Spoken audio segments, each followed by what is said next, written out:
Hi everyone, welcome back to my channel. చాలా days తర్వాత నా ఛానల్లో నేనైతే షార్ట్ పోస్ట్ చేస్తున్నాను.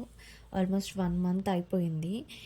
మా ఫ్యామిలీలో చాలా హెల్త్ ఇష్యూస్ వచ్చాయి. అంటే ఈ మధ్య వైరల్ ఇన్ఫెక్షన్స్, డెంగ్యూ ఫీవర్స్ వస్తున్నాయి కదా. సో వాటి వల్ల సఫర్ అయ్యాము. హాస్పిటల్లో అడ్మిట్ అవ్వాల్సి వచ్చింది. అందువల్ల నేనైతే ఛానల్లో ఏ వీడియో కూడా పోస్ట్ చేయలేదు.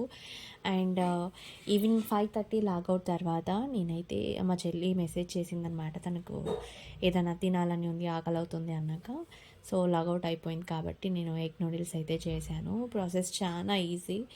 ఈ వాతావరణానికి, ఈ సీజన్కి బయట తీసుకునే బదులు మన ఇంట్లో మనం ఓన్గా ప్రిపేర్ చేసుకొని తినడం బెటర్, ఏదైనా తినాలనిపిస్తే. సో నేనైతే ఇక్కడ ఎగ్ నూడిల్స్ చేస్తున్నాను, తన మటుకే చేస్తున్నాను. ఇంకా మాకు ఫీవర్స్ అట్లాగా తగ్గలేదు కాబట్టి నాన్ వెజ్ అట్లాగా ఏం తినట్లేదు, అండ్ ఎగ్ కూడా తినట్లేదు. అండ్ ఇన్ని ఫెసిలిటీస్ ఉన్న మనకే ఇంత ఇబ్బందిగా ఉంది కదా.